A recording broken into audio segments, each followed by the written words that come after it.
Loneliness is a widely recognized epidemic.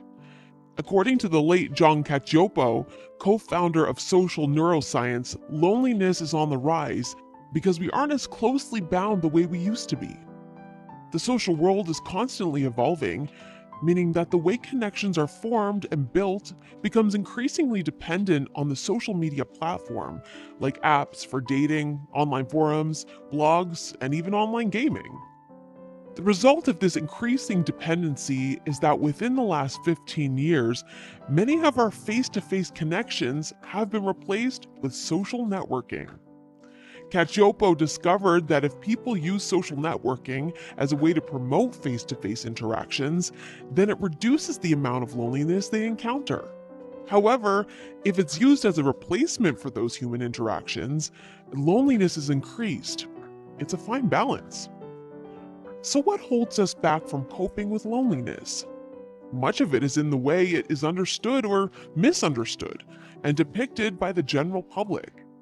Without further ado, let's look at 7 common misconceptions about loneliness.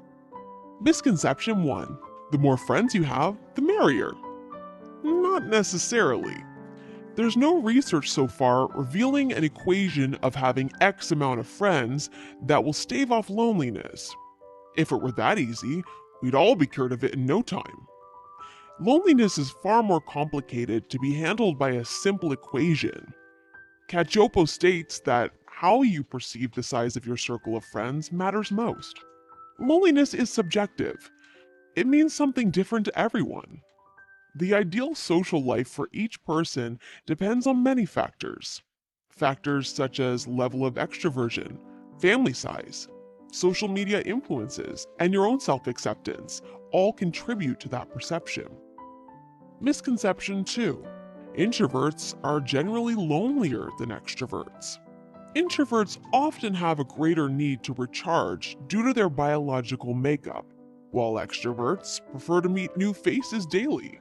Introverts may be content with meaningful interactions with 1 or 2 close loved ones without further need for newness. Introverts may seem lonelier due to their smaller social circle compared to extroverts. But extroverts may be at a higher risk of experiencing loneliness when they don't receive the stimulation they seek in social settings. Extroverts generally require more engagement with the rest of the world to satisfy their social need, so when they are deprived of receiving that energy, it may take a large toll on their feelings of being connected. Overall, loneliness doesn't target a specific personality group, it affects everyone. Misconception 3: there is nothing good about loneliness. It's all about moderation. Loneliness experienced frequently and intensely can put your health at risk.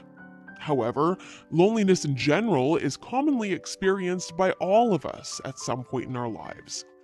Similar to our stress system, which has a survival purpose to warn us of potential danger, loneliness acts as a reminder to connect with others. Being lonely may not feel all that great, but it would be scarier to not be able to feel anything at all. Misconception 4: married couples don't experience loneliness. The popular assumption is that married equals the end of loneliness. However, a high conflict marriage with lack of resolution can actually contribute to loneliness. In fact, along with the rising divorce rates, research also shows that roughly 1/3 of married couples report feeling lonely. This goes to show that putting a ring on it doesn't guarantee safety from feeling emotionally disconnected. Being in the wrong relationship could make you feel lonelier than being single. Misconception 5: loneliness is caused by poor social skills. The common misconception, as per Cacioppo, and also resulting from many coming-of-age Hollywood movies, is that if you train someone who's socially awkward to act like the popular kid, their loneliness will be reduced or even disappear. The truth is, those with adequate social skills still experience loneliness. In coping effectively with loneliness, it's important to retrain the way we view people. It also requires understanding what loneliness is and learning to correct our behaviors that encourage or enable it. Misconception 6. Loneliness leads to death. This is a case of mistaking causation versus correlation. Loneliness is not a direct cause of death. However, it is linked to various factors that increase the risk of early mortality. For example, loneliness can increase cortisol levels, which raises stress, which in turn can cascade into numerous mental and health issues. But the other way around is also possible. People could become lonely and isolated because they already have poor health, which stops them from socializing. Or, lonely people may show up as less healthy in the statistics because their loneliness caused them to feel unmotivated to take care of their health. It works both ways. Misconception 7. Only strong ties matter. Research shows that people who have social networks that comprise of both strong tie and weak tie relationships experience less loneliness than those who have only established strong tie relationships. Examples of strong tie connections are those with your significant other, your best friend, and a close family member. Weak tie connections, on the other hand, consist of people like the neighbor you wave hello to and the barista who makes your coffee every day. Some may argue that weak tie connections aren't important if small talk is the only thing that brings two people together, but weak ties are crucial to bringing groups of strong ties together.